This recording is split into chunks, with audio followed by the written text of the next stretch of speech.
So can we all agree this Phil Kessel thing's gotten out of hand? Just can we start there? Yeah, a little bit. Like, just a bit. I mean, I know that a radio talk show in Toronto played the interview between him and Pierre Maguire about 10 times yesterday, just because they thought it was so hilarious that he had asked him about how his breath was. When I'm assuming he meant how is your breathing or whatever. He later corrected himself because Kessel answered the question and was like, "Is it bad?" Like he asked, like, "Is it bad?" And then Pierre was like, "No, I meant like your conditioning."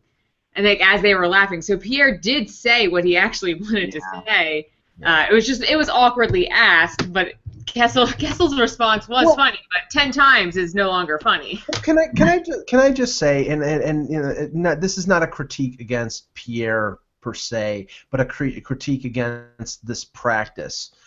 I don't learn much from the post-game media interview with the player. I mean, it's different like when you're in a media scrum with a bunch of other members and you're asking questions, but the post-game television media one-on-one, especially if it's on the bench or at the on the ice after the game where everybody in the crowd can hear it, it's really awkward and doesn't give me a lot. So I don't understand why they continue to do it. I will agree to that partially. Partially, you'll get my partial agreement. I like it when like Sidney Crosby scores the overtime game-winning goal. I'm a little bit interested just to like hear him right after that. I think that kind of it gives you a little bit more of a personal feel. I don't really think you learn anything from it. Right. It's not about that, and it's a television thing. You know, it's a part of their formula, right? Everything's very formulaic. We got to get an interview, and the questions are never going to be hard hitting, and they're never going to be anything that you wouldn't know the answer to, at all. That wouldn't be the case. So, yeah, I agree. I mean, they are. I mean, I find scrums actually equally ridiculous, and the only time I like to ask, the only time I get anything from players is after the scrums when everyone else walks away, because I mean they're not going to say anything interesting in front of the major TV people or stuff like that. So I think that's hit or miss, because I've been in enough scrums now where, I mean, certain players, I mean, I'll give you an example. Ben Scrivens, the former Toronto Marley NHL goaltender, has been around a few different teams. Cornell grad, really good in media scrums, very sharp guy and very glib, very loose, and he always says on something interesting. True. And I'm not slamming or slagging William Nylander, but he is the son of an NHL player. He has been trained to basically not say a lot, and he goes into a media scrum, and it's almost always under 90 seconds. He doesn't elaborate too much. He says, yeah, and he'll give you the hockey speak. He'll give you an answer. He'll answer your question, but he doesn't elaborate, and there's nothing there. So. Sometimes it's just pointless. Sometimes you get something out of it. I was going to say the one I remember, I obviously was not there, but and I believe it was a media scrum after. It was in the Flyers-Penguins series a couple years back when Sidney Crosby, it was in Philly, he knocked, I think it was either Giroux or Voracek's stick or glove when it was on the ice. He like batted it with a stick, and they asked him afterwards why he did it. And it was funny. It was just it created it's in the playoffs. You want to hear that. And he's like, I just don't like them. And he was like, what do you mean? He's like, I just don't like them. And it was just funny because it was like that's not the answer you usually get from a hockey player. And it was kind of nice to see somebody say he just didn't like him. I was mad at him. Like he annoyed me. So I do think sometimes you can get something out of it. But when you're doing it every game, obviously there's going to be times when you get nothing. That's just what's going to happen in an 82-game season and throughout the playoffs. Yep. I thought Hurdle was pretty good last night. I mean, he was pretty passionate about what was going on. I mean, it obviously is exciting for young players at this point. We've reached a point where it's really getting good, for them. But I agree. I mean, for the most part. What about if they asked the losing team questions? Do you think that'd be more interesting? Because it's always the winning Pierre interviewing.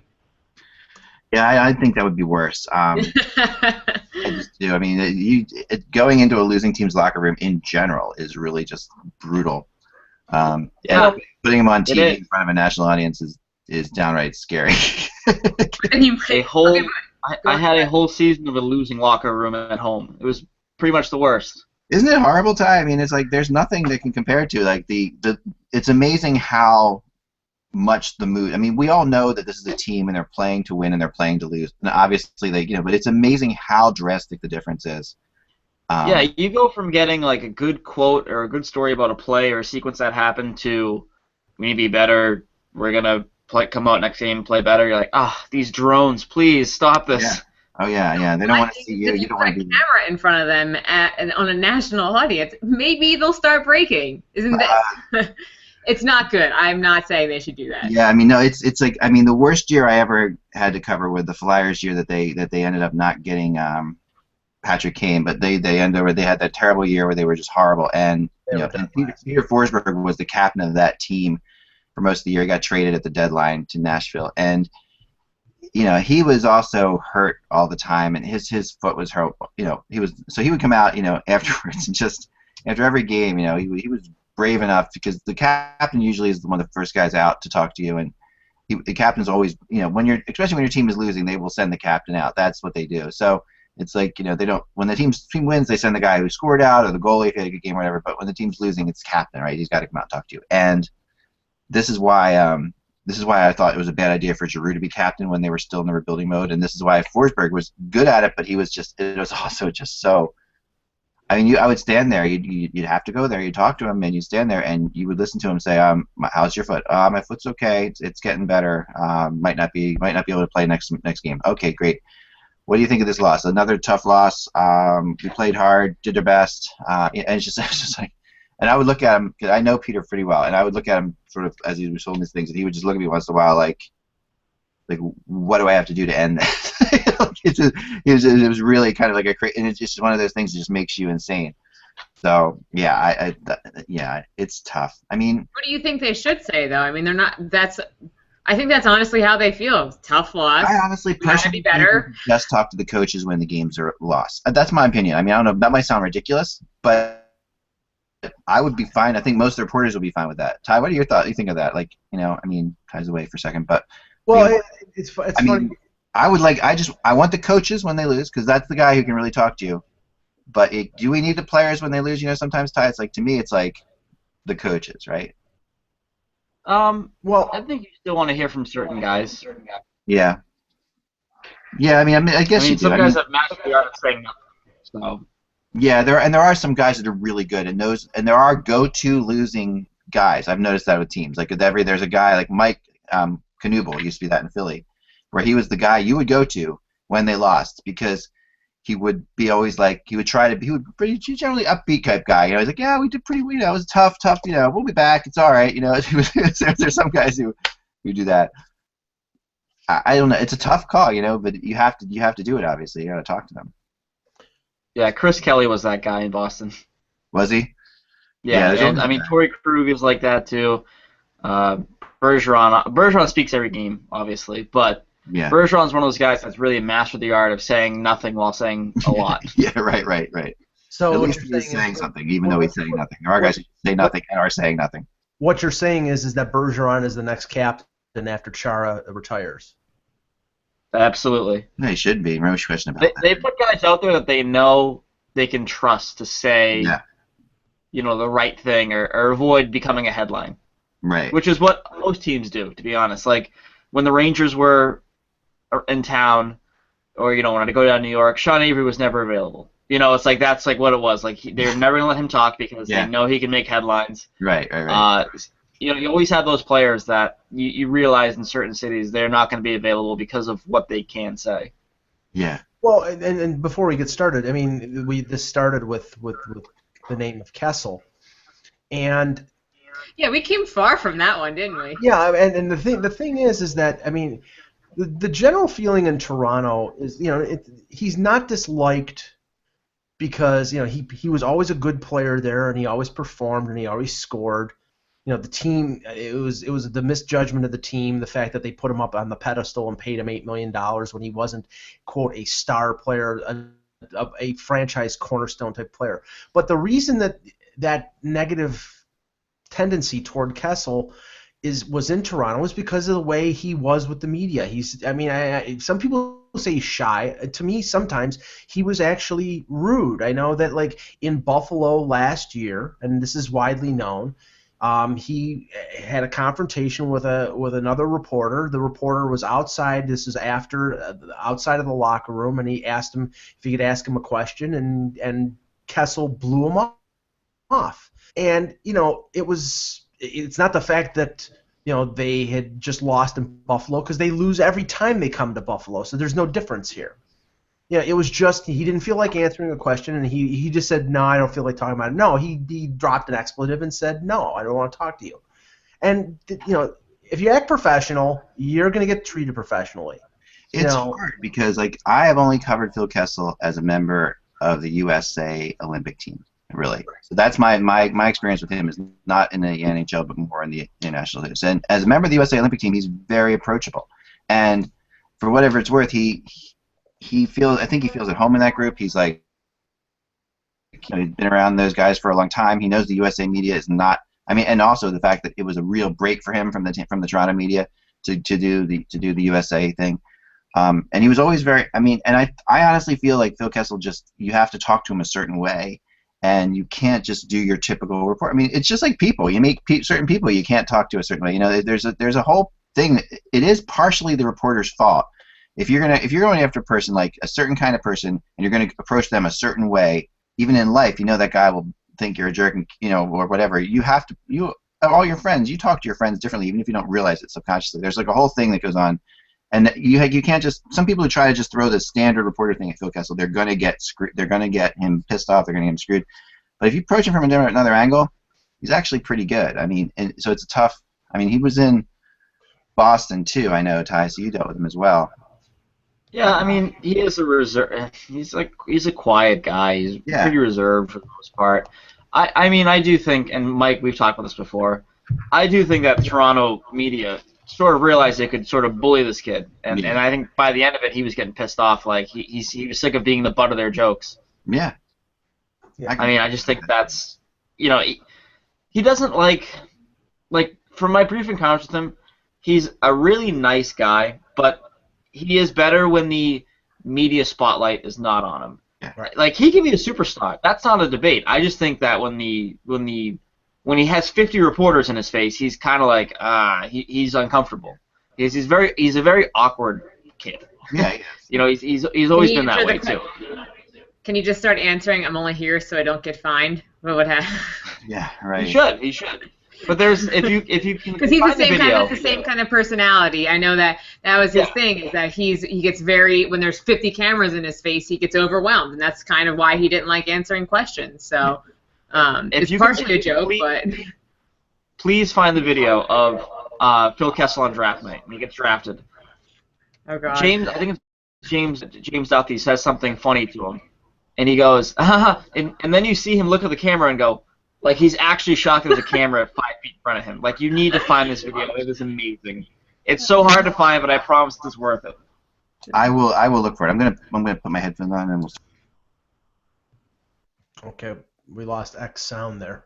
So he was putting his headphones. Was there an echo? I think there might have been some. Yeah, there might have been, and that's why I was muting. And I think that for both sides, the trade of Kessel to Pittsburgh was a good thing. As you can see, he didn't have a really good regular season, but you could see that in the playoffs, the attention's on Crosby, the attention's on Malkin, the attention's on Letang, and he is playing with Bonino and Hagelin, and he sort of blends into the woodwork, and he's leading the team in scoring, and you don't even really realize that until you see him flashing down the right and scoring goals.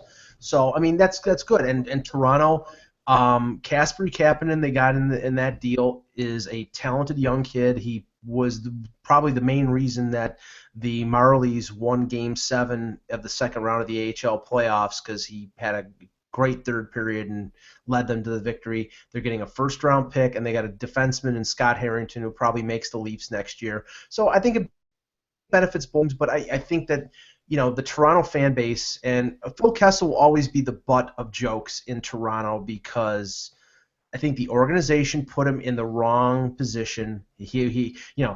I like Brian Burke. Brian Burke, I think, in general, did a lot of good things in Toronto, but that trade for Kessel and putting him up on the pedestal and saying, here's your guy, here's the guy that's going to lead this team.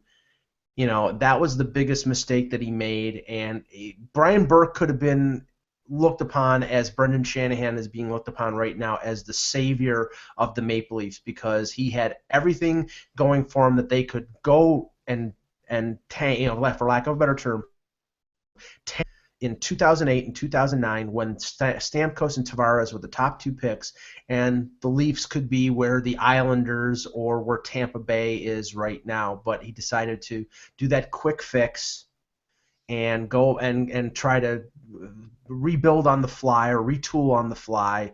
Didn't work, and 8 years later, they're right back to doing that again, but this time they're doing the rebuild proper. So, it does come back. Every move they made was wrong. Almost every move they made, it had the proper intentions, but it just didn't go their way. Yep. Yeah, even the Phaneuf move, the Kessel move, even the ones that turned out to be good in terms of getting value, the Joffrey Lupul and Jake Gardner, all those moves, they turned out in the end not benefiting them. So, Aki, you're back? Okay, I'm back. Yeah, sorry, I just put my headphone on. So, okay, well, let's sneaky little headphone we got here. All right, so let's start the show. We'll hit the bell.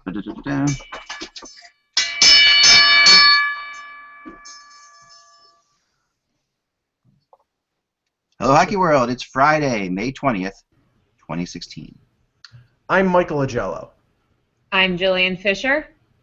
And I'm Ty Anderson.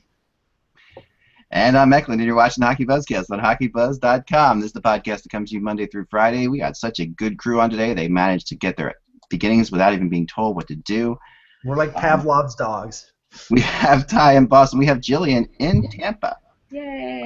Where the ice is only 2/3 available right now. I don't know if you guys saw this or not, but they're having problems with the ice down there. So and because it's hot and humid as all out up here.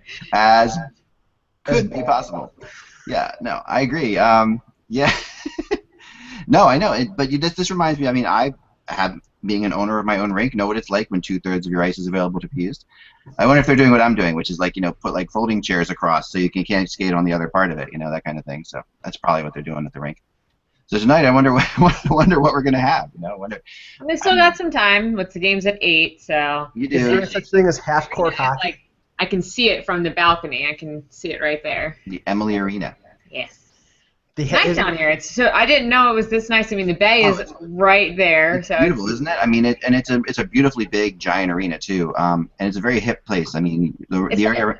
It feels happy here. So when I landed, it was just bright and palm trees. Yeah, isn't it great? Happy. Oh, I know. It's a good one twice a year to visit my family. So my wife's family's down there. So I love the area. Well, if you want a dose of reality, Jillian, just come to Buffalo. It's dark. It's voting. I'll take Tampa right for now, but maybe it's hot everywhere. It's hot in Philadelphia today. It's beautiful today. I'm here as well.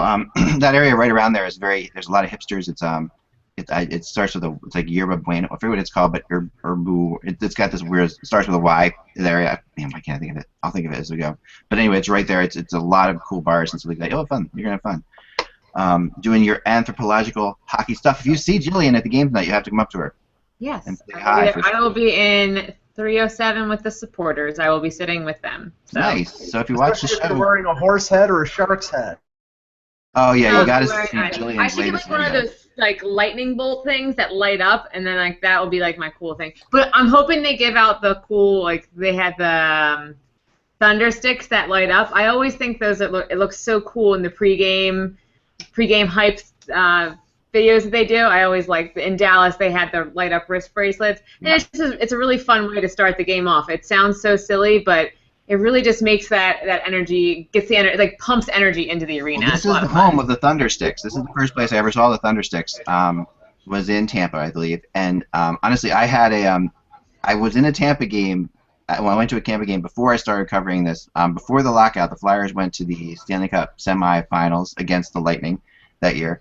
And I went down to a game there with my wife and visited her family. At that time, she was she was my wife already. Yeah, I guess she was. And yeah, she definitely was. We were already married. So we were in the we were sitting in the stands, and they had their lightning bug, which is their mascot, came up to us, and we were wearing Flyers jerseys as fans, and they came up to us and showered us with silly string. We were all over the screen. It was fun. They put us up on the big screen. It was my fun memory in Tampa of me seeing. I've seen games in the press box since then, but that lightning bug, I've always managed to poison his water just a little bit at every All-Star game I've been to. So it's pretty good. But yeah, it's a nice place to see a game. It really is, and there's usually a lot of cool stuff going on outside for kids too. There's always they always have the bouncy things and all that stuff too. They have a lot of space there to do that kind of stuff, which is nice. There's a lot of space. They're not in the city. They're sort of on the outskirts. So a fun fact about Thundersticks in the NCAA. The schools are not allowed to give away noisemakers of any kind because of RPI in the 1980s, Rensselaer Polytech Institute. The engineers... Stupid engineers always screw up everything. They gave out noisemakers in the arena, so there's actually something, they call it like the RPI rule, where they're not allowed to give out noisemakers now. So you can thank RPI if you're a college student and you can't get noisemakers. What did RPI do exactly to get... They have, it's called like the Big Red Freakout, and it's a game once a year in February, and it's more of an alumni event now, but it was just one game where they tried to build it up. They made it like this special game, and they would give a giveaway, and the giveaway used to be various items, and one year, I think it was in the 80s, they gave away noisemakers, and it was just too loud in the arena that you couldn't hear, like it was it was far too loud in the arena for it, because it's small. So think about it. Yeah. A couple thousand students, and in that kind of arena where you have a couple thousand people all screaming and hitting noisemakers at a college game, the way it was probably built just amplified the noise, and as a result, the following year they created a rule, which they didn't call it the RPI rule, but it is if you go there and you're like, oh, the RPI rule, they're like, yeah, that's us. Stuff you should know from Jillian today. Stuff you should know about hockey from Jillian today. There's your daily stuff you should know. How the RPI rule got started. That's cool. Instead, now they give out protractors and compasses. On their jerseys, they have, I think, protractors is a bad idea. But they have like a protractor or a compass on like part of like the emblem. You don't want people throwing protractors, Mike. Or no, compasses actually, right? I always get them confused. Compasses have the point. Compasses have the point, yeah. You don't want people throwing compasses on the ice. I thought they were going to get rid of these, to be honest with you, because in 2011, one of them just bonked David Krejci in the head after a game. Oh yeah. And I thought for sure, all right, they're going to stop giving these things out. But no, that's like the one constant they have in Tampa Bay. They still give out these weird. I'm surprised they can still, honestly. I'm surprised they can with the amount of stuff that happens. Yeah, the Thundersticks are weighted. They're not exactly. They are pretty. If you throw them, they're not. They're like a toy lightsaber. So you throw them. They light up. They have to have something in them to light them up. So. Oh, right. And there's a battery, so it's like there is stuff in there. You blow them up.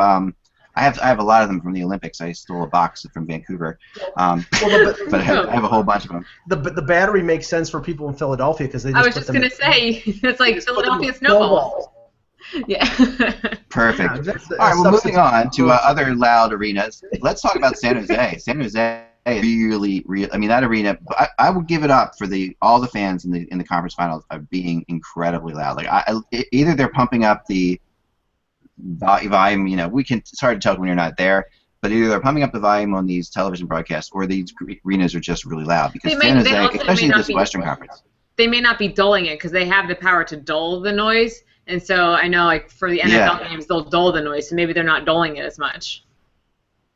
Have you guys ever been in an arena where you heard crowd noise pumped into the? I have. I've heard that. I've heard arenas where they actually pump. I think in most arenas they do it like when they put it on the jumbotron, where they're like, get loud, and you can tell that they're pumping it in at that time. Yeah, I heard one, and it was very controversial. I actually heard them do it in Montreal, and people are like, oh, Montreal's the loudest arena in the world, but I was walking around the top of the way the Montreal press box is. You can walk around the top of it, and I was walking around the top in the beginning, and it was really loud, and I kept wondering why it would get loud as I was walking to my seat. It would get really loud, then quiet, then really loud, then quieter. It's still loud.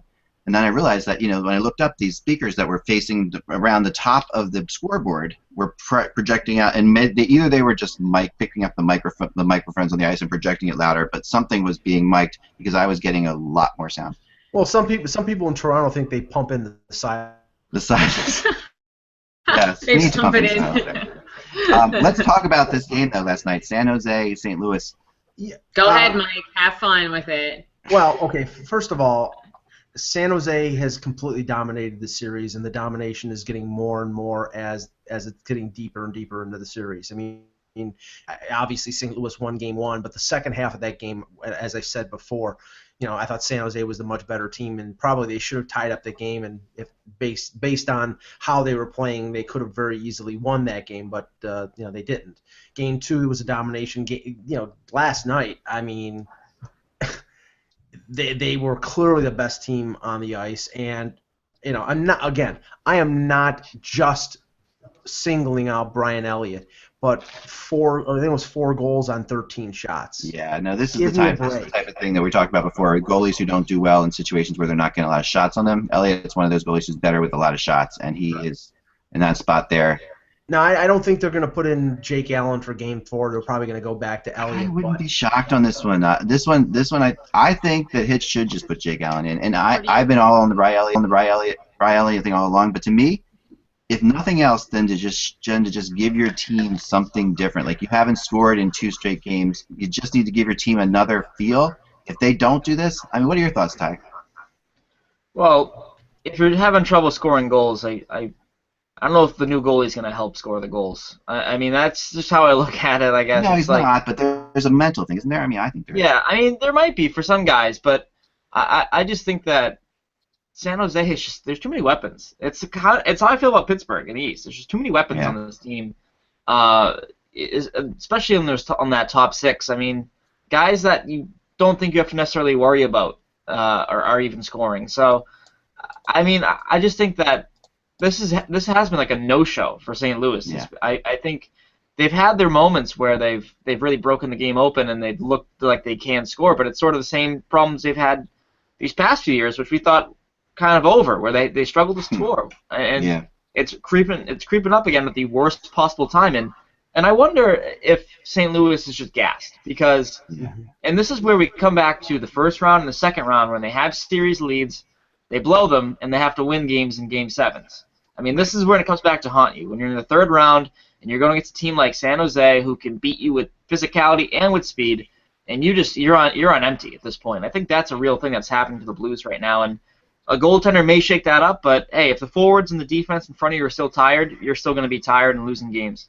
Yeah, I mean, they substituted 2 forwards and 1 defenseman last night, and I mean, I noticed Yaskin out there. I talked about him yesterday on the webcast, and in the limited minutes that he had, he was noticeable. But Ty, you're right. Is the fact Tarasenko has disappeared? He really hasn't done it. I'm telling you, having a baby is really difficult. Yeah, I'm maybe not, but I'm saying it is. I'm telling you, when you have it, it really is distracting to your world. I'm not doubting that, but I think he's been sort of back in the sort of hidden in the woodwork since the middle of the Dallas series, before his wife had the baby. And maybe it was the concerns, but honestly, I mean, it's not just him. I mean, they shook up the forward lines. They moved Steen and Laterra last night. They didn't have any effect. They're not getting any. I mean, first of all, they're not getting any primary offense, and they're definitely not getting any secondary offense. You can see the frustration on Troy Brouwer's face as he's breaking his stick over the bench in the third period. Yeah, that was pretty. They're frustrated. But a good old-fashioned fit, on the bench. Well, sometimes it works. It was just, that was like, I didn't get what I want. Mall fit that I've seen, kid lying down the floor. I'm not going anywhere. Fit. That was that kind of thing. Yeah, it was good. There's something to be said though about the Sharks here. I mean, everyone is totally ripping St. Louis, but the Sharks. I mean, I think in a lot of ways, what's interesting about the Sharks is they are getting stronger as the playoffs go along, and you can see it clearly. I mean, they took out LA, which somebody said to me the other day. It's funny that they thought that the Sharks have gotten, each series has gotten easier as it's gone, LA, then Nashville, then this one. But with Nashville, I mean, they took out the Kings in 5. In Nashville, they gave away games, and I mean they made some mistakes. I think the best thing that happened to the Sharks, though, and if you want to go back to a turning point in this playoffs, if they do end up winning the Stanley Cup, will be the fact that Arvidsson scored in Game 6 and forced a Game 7 into San Jose, because that Game 7 in San Jose that you saw, Julian, in person, they learned how they can dominate a team. They learned something in that game that they are doing in the same. Before that game, they were tough against Nashville. They were tough against LA in those games, but they did in that game. I mean, the fact they had to play that Game 7, if they had just won that Game 6 in overtime, it would have been okay, and they probably still would have done very well. They might have still won it, but the fact that they played that Game 7 the way they did, the confidence they got out of that, to me, is just spilled over right now.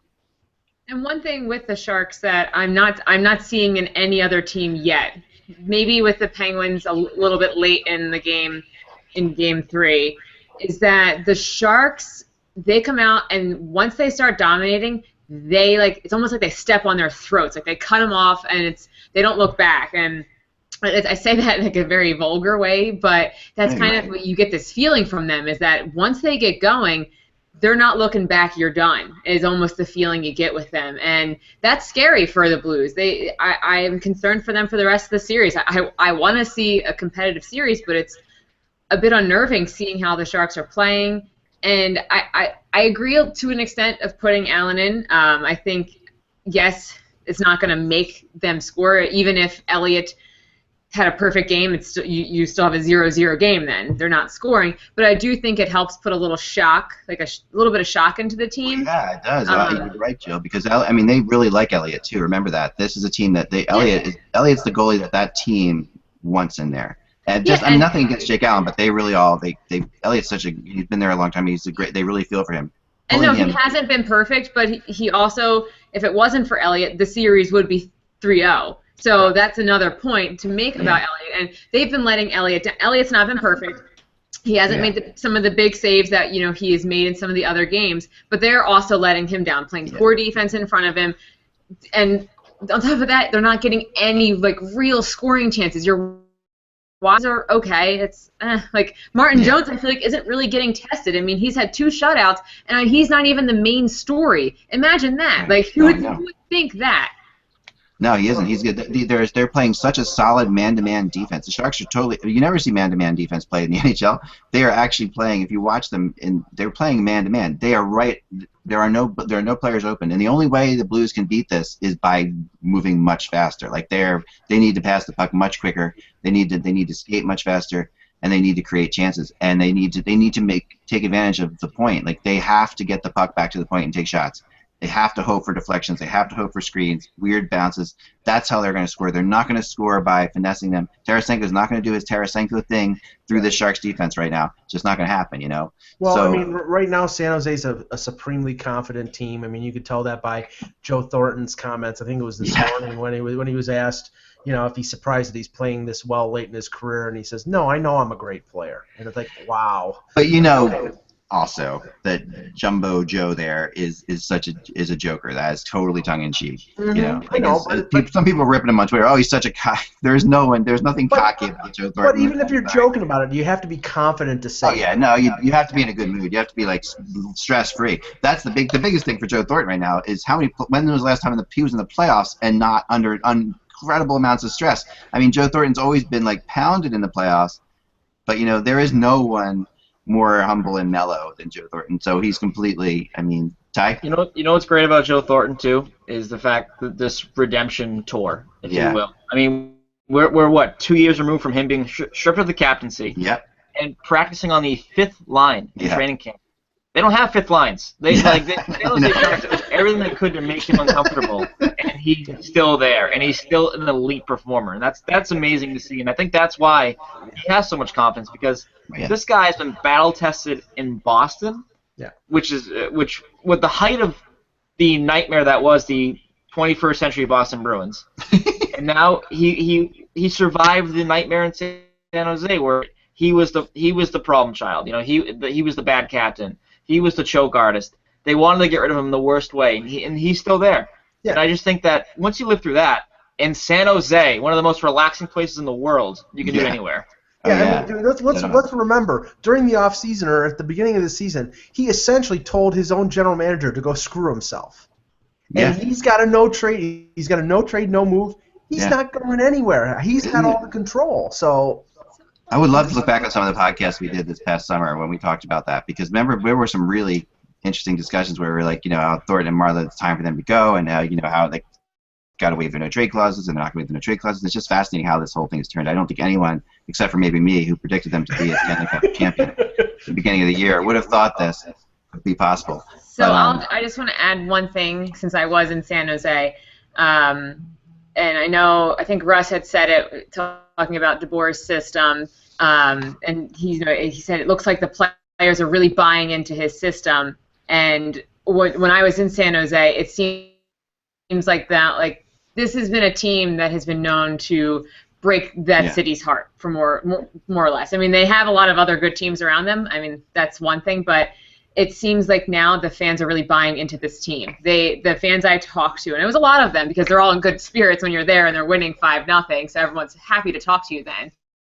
A lot of them said, like, I've seen this team a lot, and there's just this chemistry there. There's just this chemistry, and they genuinely believe that this is this team's time. So it says a lot, and that's why maybe that's why they're so loud. Is like they're getting ready for it. They really feel like they can. It's always been a loud building.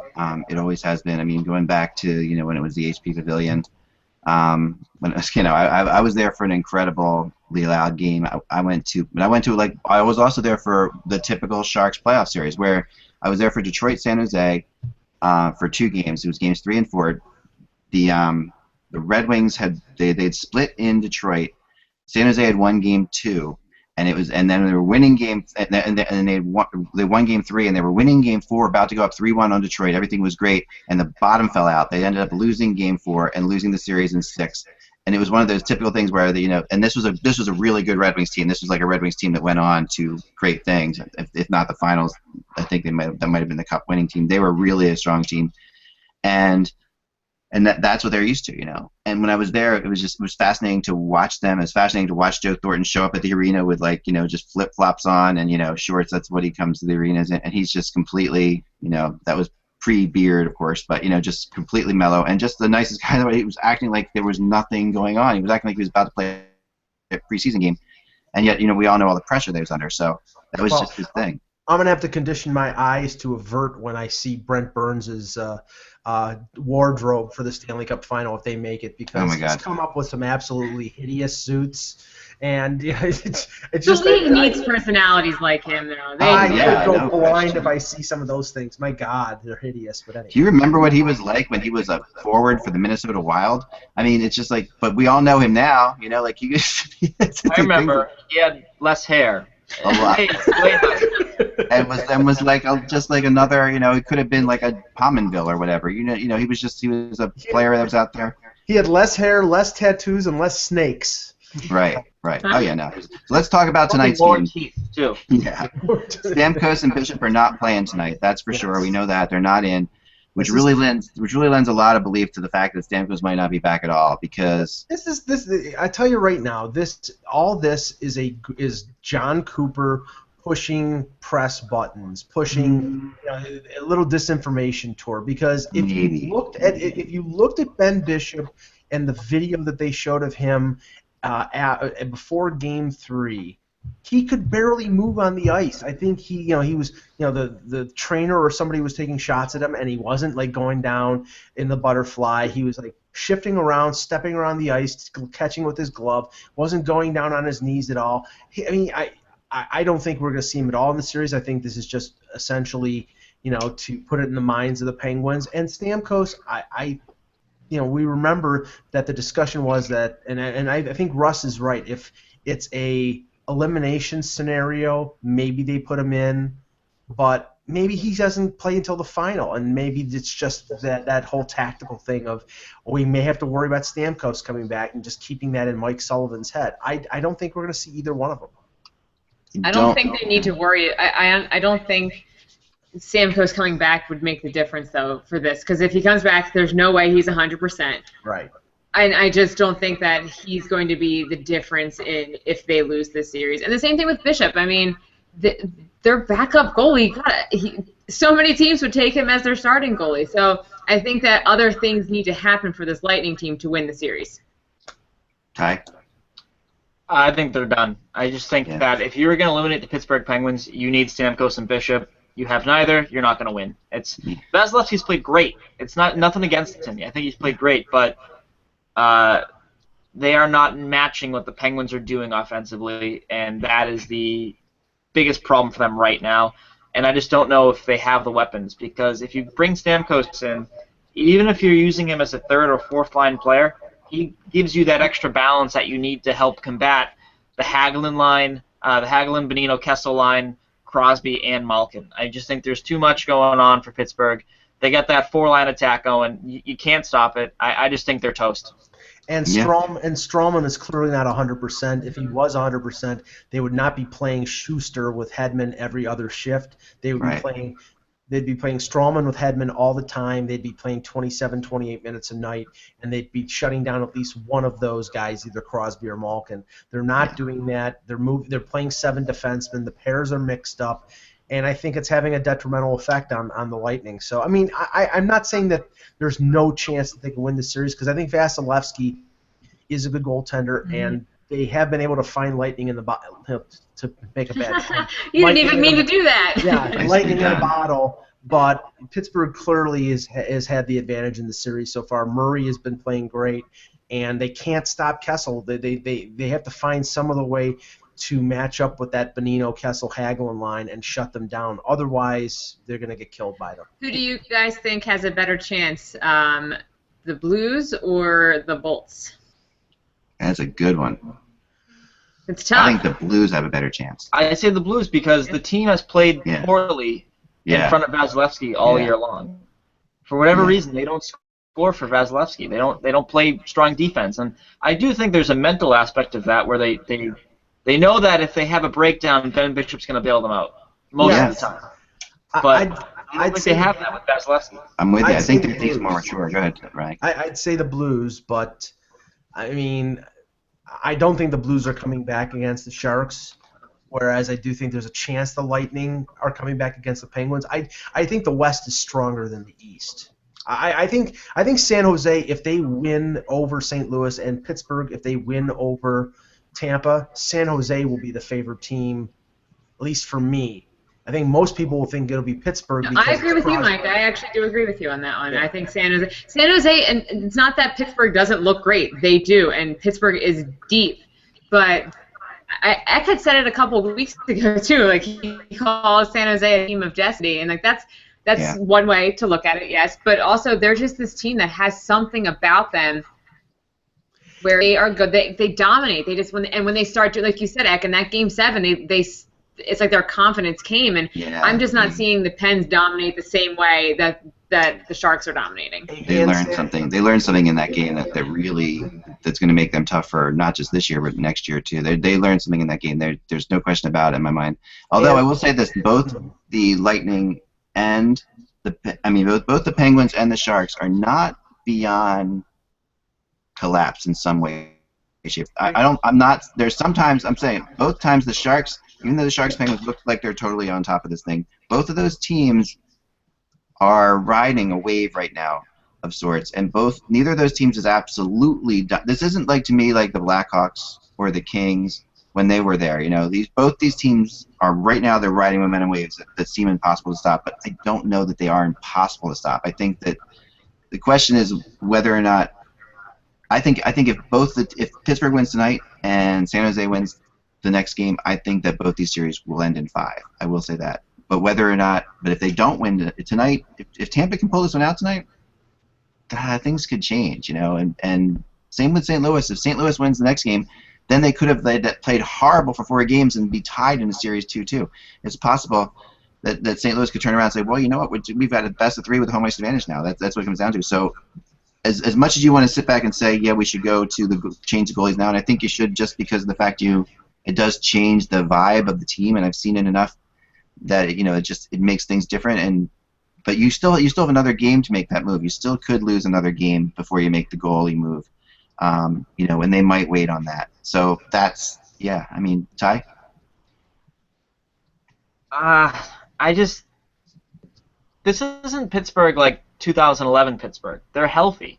Yeah. That's why I just think that it's too much of an uphill climb for so many reasons, and I just think it's over. And it's so hard for me to get off this point just because I've been watching this Pittsburgh team for almost 2 months now. Yeah. There's not a hole in this team. It's just Matt Murray has closed the only hole that I thought was there with Marc-Andre Fleury. Well, the one thing I was surprised at about the way the Lightning reacted at the end of Game 3, they were down 4-1. The game was pretty much over with. And unlike most teams, and they have players like Callahan and they have big guys like Schuster, they didn't start anything. They didn't try to get physical. They didn't run Crosby. They didn't run Kessel. They didn't try to send a message for Game 4. They just sort of acquiesced and said, okay, we've lost this game. And I'm a little concerned about that because usually you try to send a message when the game is out of hand. You say, okay, let's give this guy a little bit of a sore ankle or a sore wrist for Game 4. And they didn't do that. And I'm a little surprised that they didn't. I think it's just because they're such an experienced team that they were down in every playoff round last year. They were down in every round. They won the first 3 playoff rounds, but then they lost the last one, obviously, to Chicago. But they were down in the first 3, either 2 games to 1 or 1 game to nothing or what. This team's been down before. It's an opportunity, though, Ak. That's what I'm saying. It's an opportunity, and most teams do it. They'll try to send a physical message or try to send a mental message. I don't think I think though that there's no sending a message to this Pittsburgh team. I think the Pittsburgh team was better in that game. Yeah, who's going to engage them in that? Who on Pittsburgh is going to engage that? And who's going to Letang? He's smart enough to know. But also, do you want to risk injuring yourself? That's another thing too. I mean, we said it many times. This is a war of attrition, right? And both and all of these situations, we're talking about the Lightning and we're talking about Penn, Sharks, Blues. All of these teams are like one more injury away from the momentum being gone or for it being really over. You just don't want to risk it. I think you've lost the game. Finish playing. There's no need to get chippy. And because maybe you get chippy and you do something really stupid and you end up suspended. It could happen. Yeah. I'm with you on that. And I'm with Ty on the fact that if they need Stamkos to win this series, I really do agree that because the one thing the Penguins aren't is great defensively, and you need to have as much offense as you can throw at them. And if you're not going to throw a lot of offense at them, you're going to have trouble because they're making their offense look good. You shouldn't be able to have Justin Schultz come in and not be taken advantage of. You should be able to take advantage of Justin Schultz defensively, and they didn't. Duran had not a great game in the last game. He could be running out of steam. I still think that's way up in the air, even though I've been told by some people it's not on what happens during the summer, which is why I want to transition into some rumors for today before we get out of here today. We might go a little bit longer if anybody's going to drop up, but I wanted to definitely talk about the rumor chart, which is up today.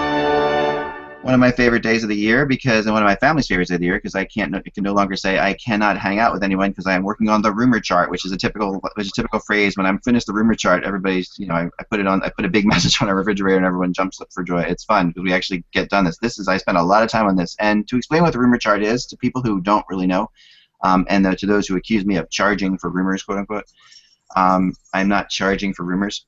The rumor chart, I put every rumor I get, on Hockey Buzz, I put out there just as it is, and I don't ever try to get in the way of it. I don't try to throw logic at it. I don't, I don't take it from my close perspective of saying that there's no way that they can do this salary cap wise.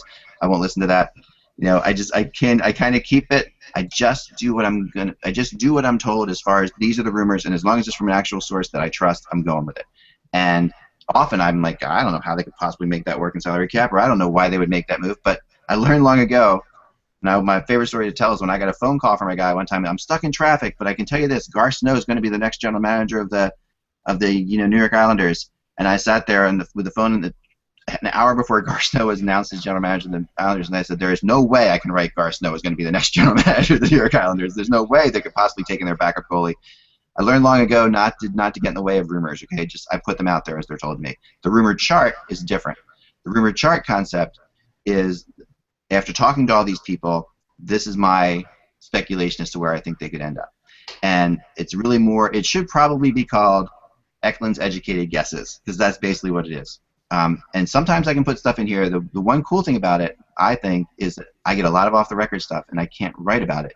But if I hear about it, it does definitely affect the fact that it plays into my educated guess on something. So you can see a name on or a team on here that I haven't talked about with a player, and that might have something to do with the fact I was told something. I obviously had to have been told something about that to put it on there, because I won't just say, oh, that player necessarily fits there.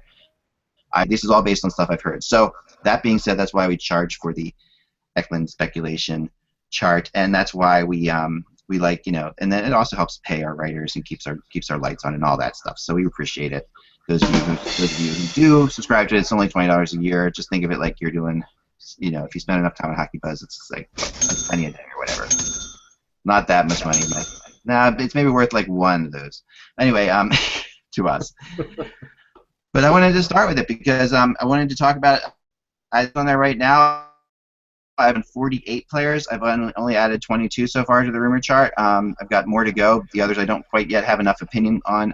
These are guys I really do, and I wanted to start right off the bat with a guy who is rumored to possibly going to the Boston Bruins, who's my first guy on the chart, and that would be Keith Yandle, who, my stuff. This is what I've heard about Keith Yandle so far. The Rangers would like to keep him. They do want to try to keep him. They don't think they can afford him based on everything that's going on, of course, and he wants to stay in New York. He does, although he's a Boston kid, and you can imagine that, you know, are great. The other thing that I bring up here, but the team I have leading the way right now for Keith Yandle is the LA Kings, who have long liked Keith Yandle. And there's a famous, you know, Dean Lombardi's famous push for Keith Yandle. I mean, Kevin Allen's told us about this when the time he spent, you know, with the USA team when they were putting their stuff together, and how much Dean Lombardi pushed to get Keith Yandle on the Team USA. He's a real huge Yandle fan.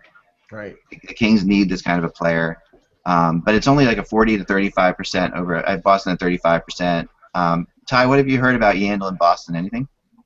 Yeah, it's been talked about for quite a while now. Mainly though before he had that stint with the Rangers. I mean, I think that he was solid with the Rangers, but he wasn't the same player that he was in Arizona. I would think a lot of that has to come down with how he's utilized, of course. But the rumor has always been there that Yandle would like to be in Boston, and you know, I have that from 3 different people that he would love to be a Bruin. Yeah.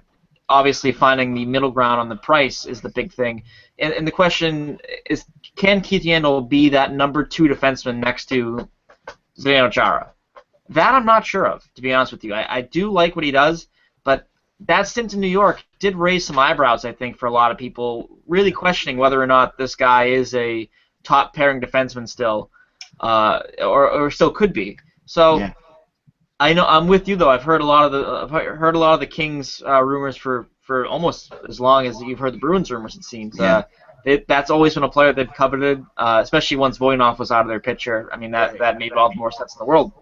But so I think those are the 2 teams that are going to be bidding for him. But I don't know if the Bruins go as high as he may want them to in terms of years, just because their pipeline is relatively loaded with defensemen coming in within the next 3 to 4 years. I think that a guy that the Bruins should focus on would be a guy like a Campbell or a Goligoski or a Demers. You know, a guy who might not cost as much, not as sexy of a name, of course, but maybe a better fit for what they're doing right now. Well, and the thing is that the Bruins are sort of like in a retool or reset, and we know about the injuries to Krug, whereas LA, I mean, a lot of people have said that the injury to Alec Martinez was what cost them the loss against San Jose, because they had to overplay Muzzin and Doughty. They had really no second pairing. You know, Martinez will be back from the injury next year, and you need a defenseman to replace Voynov. And now the thing is the Lombardi, and I'm sorry to bring logic and the salary cap in here, but Lombardi is going to have to find a way to open up cap space to pay Yandle, because Yandle is probably going to expect more than $6 million, and that means getting rid of a Dustin Brown or getting rid of a Gaborik or somebody who's making significant money. Otherwise, you can't fit them in. So, I mean, I think both are possible, but for the purposes of being a contender or trying to win a Stanley Cup right away, I think LA is a better fit for Yandle than Boston is. Yeah, I mean, Lucic is not going to be back. Remember that he's not going to be. It looks like from all indications he's not going to be back in LA. So that's a lot of money there. There is other money. It's half. It's only three. Right, it's only half, but right. It gets you towards it. I'm not saying, and I don't know that Yandle. This is the other thing that I've heard, and I talked to Kevin Allen about this morning too, and he said he agreed with this completely, that the money is going to be way less this year than it has been in the past. When he says players that you think are normally $6 million players are $5 million players, $5 million players are $4 to $3.5 million players. He said there is just, when you do the math, when you talk to general managers, like that, there's just not enough money out there to pay the amount of free agents that exist, and it's going to be a reality check. Yandle's not going to get $6 million. Well, he's the best. I mean, he's the best defenseman out there by leaps and bounds. I mean, Goligoski is out there too now, leaps and bounds. With Goligoski, it's tough to say that. A defenseman you're looking for too, right? I mean, there's Dan Hamhuis is out there as well. Yeah, but who only seemed hell-bent on being in the West. Yeah. Right. I mean, that's true too. You could say that for forwards too. We know Stamkos is probably going to get over $10 million, but after that, Kyle Oposo, Eric Stahl, they're probably not going to get the big money that other people think they're going to get. So 1 second. Is my internet bad all of a sudden, guys? Is my internet bad all of a sudden, my connection? Because you guys are all of a sudden very slow to me. I can see you. I can hear you. I'm clear? Yeah, you're clear.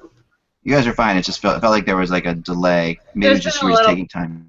A little bit of an echo, like a headphone echo or something like that for a little while, so I don't know. Yeah, anyway. Well, okay, I was just, maybe you were just awed by my statements, but that's perfectly fine, too. That there was a pause there. That has to be it. The other name that we haven't talked about for a while that's really fascinating is Nail Yakupov, who, if you remember back not too long ago, he requested a trade from Edmonton, and that hasn't gone away.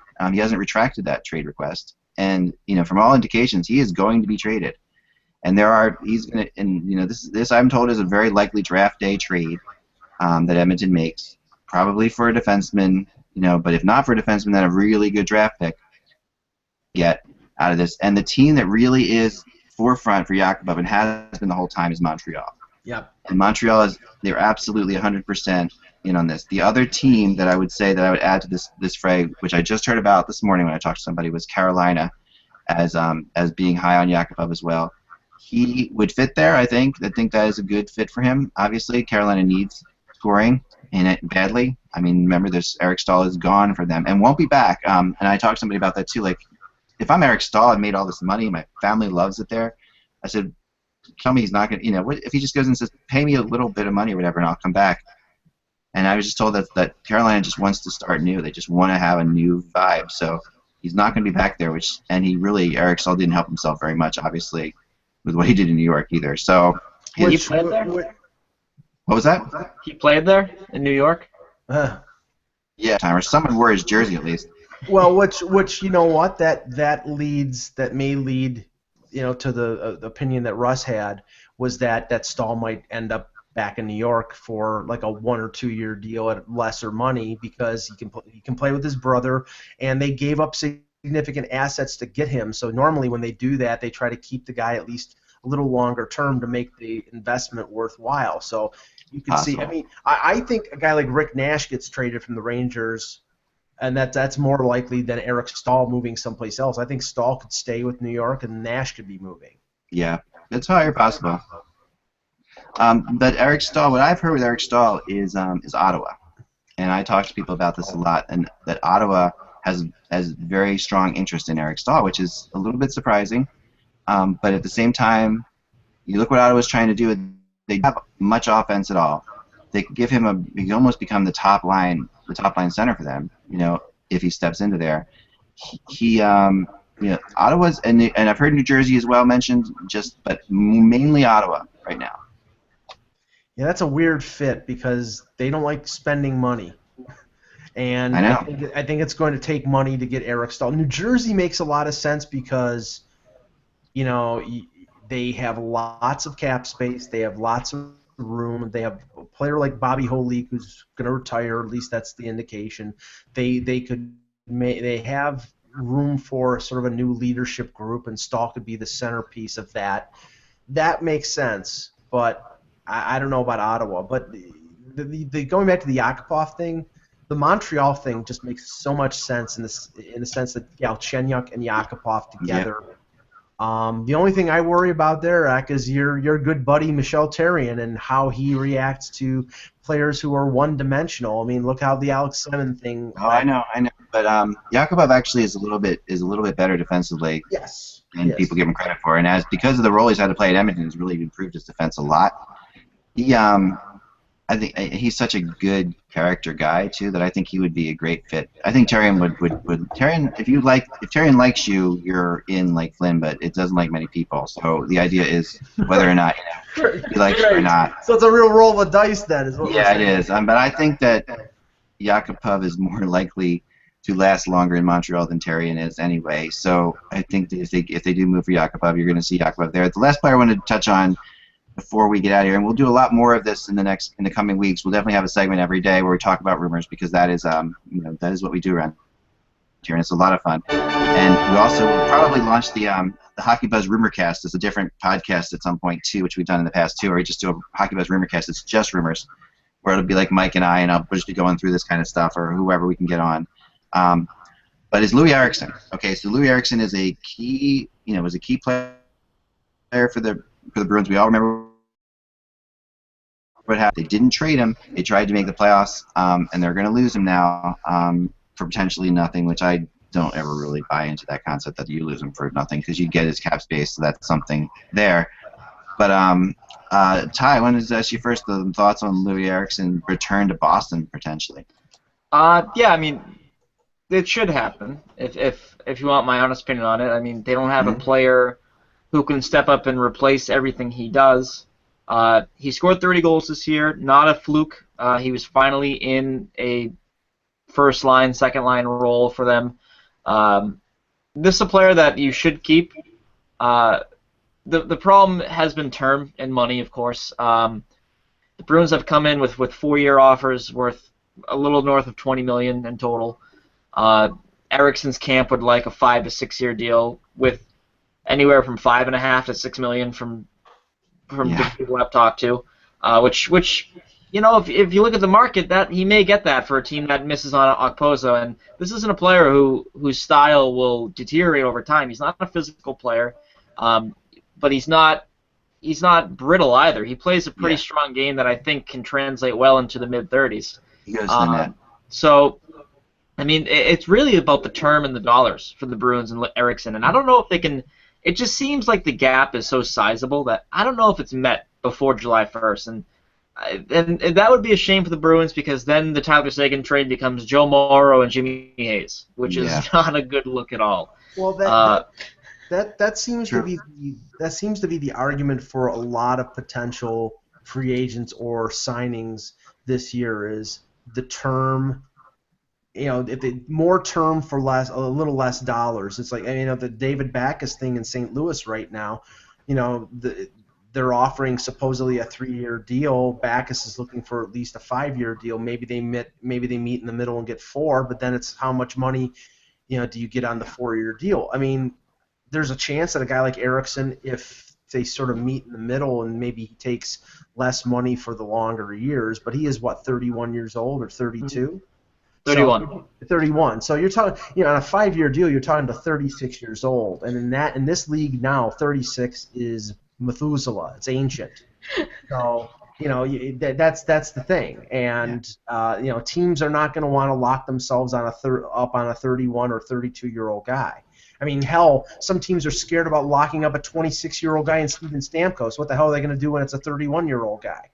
So far, my sources have basically led me to this feeling that Louis Eriksson is going to end up in Vancouver, and that that's the place he's going to, and they like him a lot. It's a good fit for them. They are losing for Bada. He comes in and he steps in, and basically, although I have heard Detroit making a big push as well. I know Philadelphia's in on Louis Erickson, which is kind of surprising. Not something that, as a Flyers fan, I would logically want them to do necessarily because of where they are right now and where they're putting their money. Vancouver makes a lot of sense, Zach, because Yeah. Him being the winger with the Sedins. He has played with them before too. Yeah, and that seems to be where that seems to be where it's leaning towards. Buffalo also has their eyes on Louis Erickson. Buffalo's going to be an interesting team to watch this free agency period. From talking to people, they really want to do some things and bring in some older players, which is a little surprising. I mean, they not the character guys. I mean, guys that they feel like can help steer the ship. And that's a smart thing to do because this is what Edmonton never did, right? This is what Edmonton never did is bring in the right people. Like if I'm Edmonton, I go all after Milan Lucic. In Edmonton, and 100, and this is right now. This is the same kind of thing. Before we go, I just wanted to also throw at Ty. Cam. Ty. I think you're Cam. At Ty that I've heard mentioned, and the first one is David Perrin as a Bruin potentially. Yeah, I mean I could see that. It's one of these situations where they need to get somebody in here if they do indeed lose Louis Erickson, because what they have right now won't cut it. Perron is a good fit. I mean, he plays both sides. He can play both left and right. That fits in with what they like. Yeah. From what I can remember, his two-way game isn't the worst in the world, which is something Julian does enjoy. Yeah. So I could see that. I mean, there are a lot of guys I could see them plugging in and hoping for the best. The thing is they don't want to commit too many years to these guys, any guys in general, because of Vetrano, Zarnik, Achari. Like they have a lot of guys that are. Danton Heaney is another one that might make the big team this year right out of college. Right. So they got a lot of guys coming in soon. So it's really at a weird crossroads where they have to get somebody of impact to come in here and sell the fans on this is going to be a playoff team. But they also have to have an eye towards the future and really prevent a bottleneck from happening when it comes to these guys breaking into the big leagues. So it's going to be a weird summer. So a guy like Perron might be the best fit where it is a 3-year deal. Yeah. Maybe it's something similar to what Carl Hagelin first got from Anaheim. That's exactly and it works out. Unlike Hagelin and Anaheim, but a contract similar to that. And he's going to be more apt to take that kind of contract because he's already been moved on this latest deal from Edmonton to Pittsburgh to Anaheim. So his stock around the league may not be. He may not be in a negotiating position to ask for a 4 or 5 year deal. He may have. Funny because as much as he's been moved, he still has a heck of a lot of talent, and he's still one of those players who has been moved because teams wanted something and they had to give up something. In each of the trades, actually, when you look at his trades, that's what's happened. And he has not performed to the point where we would like to or the team would like to, but he has also not been so terrible that he hasn't been valuable enough to get something for him. So teams have moved him to like that. The Hagelin trade is a perfect example. The last name I want to throw out there before we go is Chris Russell, who is another guy I heard Boston's heavily interested in. This is one they're going to battle out with a couple teams. And right now, also the Flyers are very interested in Chris Russell, and he'd be a great fit for them. A defensive defenseman. This is something that would keep you from being scored on when the other team pulls their goalie at the end of the game, which killed the Flyers last year. Well, I wouldn't be surprised if Dallas wants to stick in there with him because they did give up a lot to get him. They are trying to, I've heard, but this price is going to be high, and Neil's got other issues he's got to figure out. So he's got goaltending problems. So that's stuff he's got to do there. Edmonton also, Chris Russell, that's a perfect fit for Edmonton if there ever was one, if they can get him to go up there. And New Jersey, who is also would also be a good Chris Russell possibility. So there's a lot of teams that are in on him. He's one of the more interesting. There's a lot of really interesting players on this thing. Like Brian Campbell is definitely on here.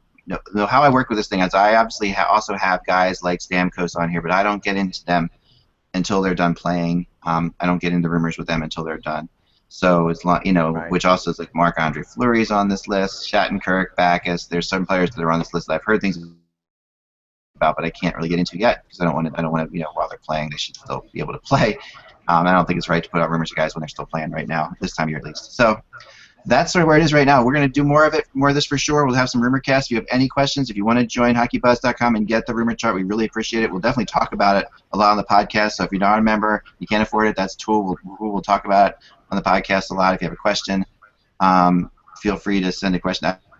a really good viewer question the other day that I forgot to ask. I'll get it in next show, but it's a good one, Mike. You'll enjoy it. It's for Mike, actually, specifically. Yeah, it's a good one. So remember, without the buzz, it is just hockey. We will talk to you soon. And if you're in Tampa, look for Jillian Fisher, section, 305? 307, I believe. 307 with the supporters. Look for the 6 of Fire. Go say hi to her for us, and say you love her on the Hockey Buzzcast so she comes on more often. Talk to you soon.